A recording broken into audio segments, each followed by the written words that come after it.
This is a story of a young girl whose dream job turned out to be a tragedy. She mysteriously disappeared from a Disney cruise ship, and this riddle has remained unsolved for 11 years now. The girl's parents are sure that something horrifying happened to their daughter, and the ship authorities are hiding the blood-curdling truth, making up ridiculous theories about her disappearance. Today, we're going to look into all the available information and try to find answers to the main questions. Was the girl really killed? And is Disney protecting the criminals? We're going to talk about Rebecca Coriam.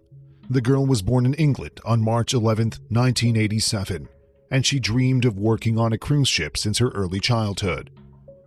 In June 2010, she went to London for a job interview at Disney and got the position of an entertainer on board of a huge cruise ship, Disney Wonder. The enormous ship resembles a giant hotel that has all the accommodations you need to comfortably relax and enjoy your leisure time. Its length is 965 feet, and it can accommodate 2,500 passengers and almost 1,000 service personnel. Not everyone can afford to get on board of this ship.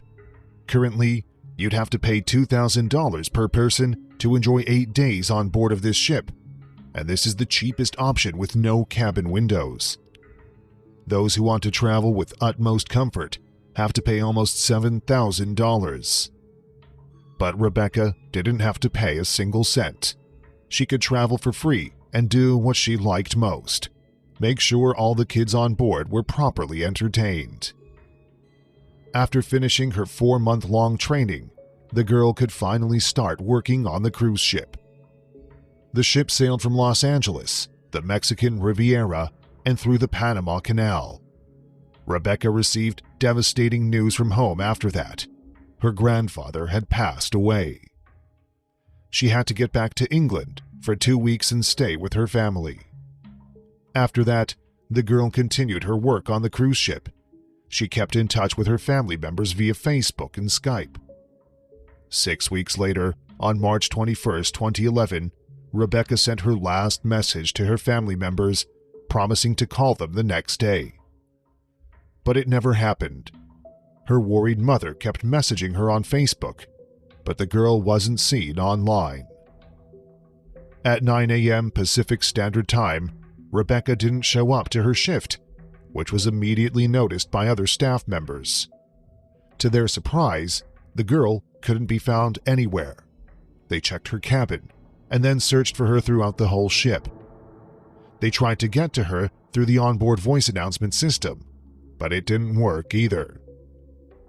Then, the security personnel started to look through the camera footage, and that's where they found their first clue. On one of the videos, Rebecca was seen in the crew area. She was talking on the internal communications phone. You could clearly see on the footage that she was extremely agitated about something. An unknown man came up to Rebecca while she was talking on phone and asked her if she was okay. She replied that she was fine, hanged up the phone, and disappeared from the footage because she moved to a blind spot area. There's no further information about her whereabouts.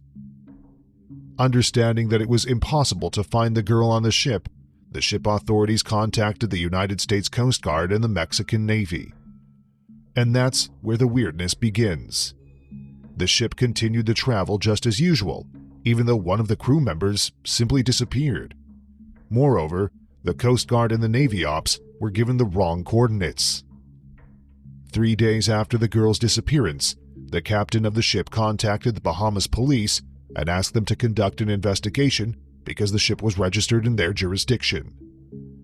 They encountered one more problem that could prevent them from untangling this mystery.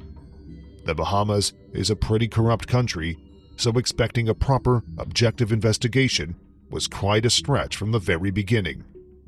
That's exactly how it went. An investigator from the Bahamas was brought to the ship by helicopter, and his investigation continued for just half a day. He questioned only 6 crew members out of 950. None of the 2,000 passengers were ever even questioned. After that, he just boarded his helicopter and went home, forgetting about this case.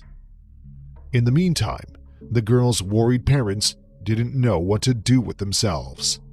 They decided to go from England to Mexico, where the ship was going to dock at the port. According to them, Disney representatives did everything they could to hide their presence there from all the passengers.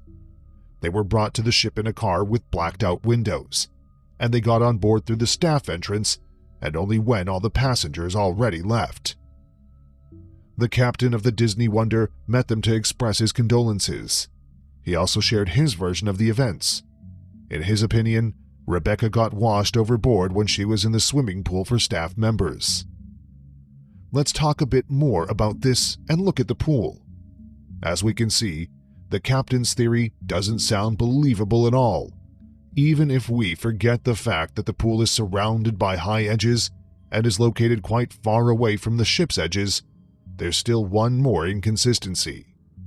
To reach the pool, the waves would have to be about 33 feet in height, but the water that day was completely still. All the data from different sources confirms that there was absolutely no wind. Obviously, the girls' parents weren't satisfied with this theory.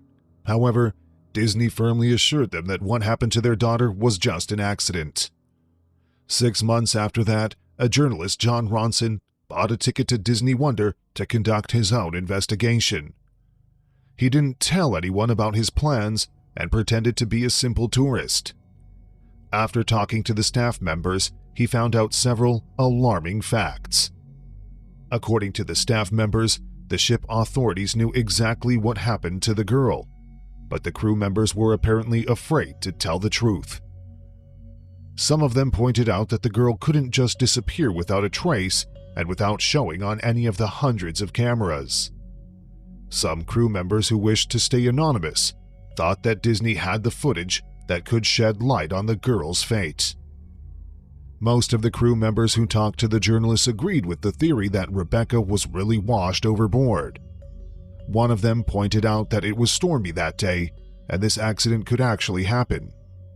While talking to the crew members, Ronson also found out that a flip-flop shoe was found on deck after the girl's disappearance, but it was unclear if the shoe belonged to her. The journalist also managed to talk to one female crew member who shared her version of the events. According to her, Rebecca was dating one of the staff members, and things in their relationship were quite tense before her disappearance. According to this version of the events, Rebecca was talking to her boyfriend or girlfriend on that last footage of her from the security cameras. The last thing that crew member added was that she also thought that Rebecca's disappearance was an accident. According to her, the girl was upset after the fight with her boyfriend and went to the pool for staff members to relax. She didn't believe that she could have been washed overboard by a huge wave. She suggested that Rebecca could sit on the wide edge and accidentally fall overboard. And when it comes to Rebecca's last call, some of the crew members were sure that it was recorded, but Disney simply didn't want to disclose the details of that conversation.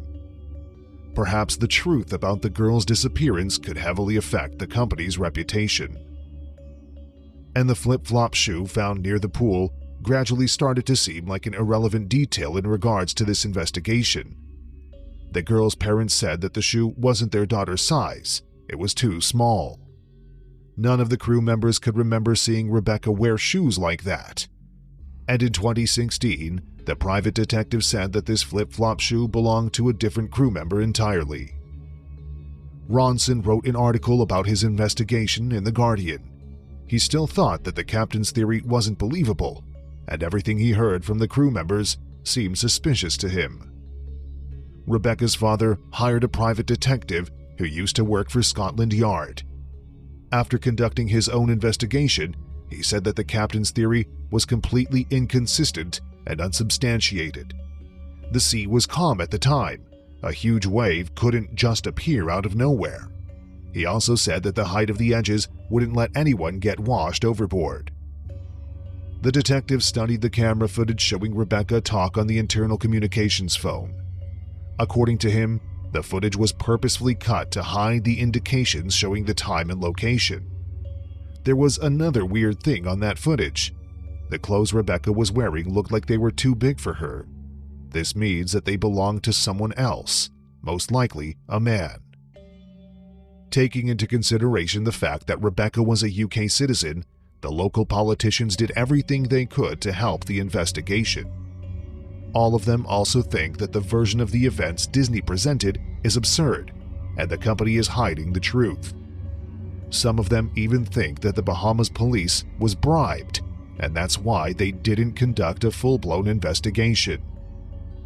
Alas, their authority was limited by international law, and they couldn't provide any substantial help in the investigation of this mystery.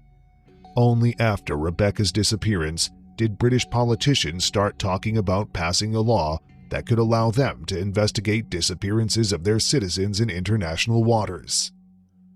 With the support of the British government, Rebecca's parents sued Disney. They demanded the disclose of all the available information that was connected to the disappearance of their daughter.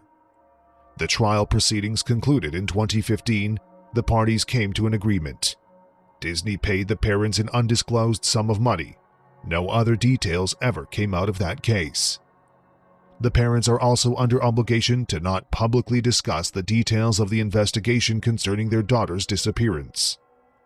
Perhaps Disney told them the truth about their daughter's fate under non-disclosure orders.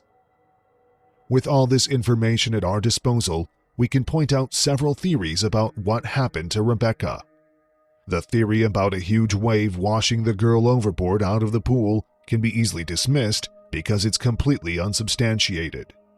The theory about Rebecca accidentally falling overboard because she wasn't careful enough also doesn't seem believable. She'd been working on that ship for quite a while and surely understood all the dangers.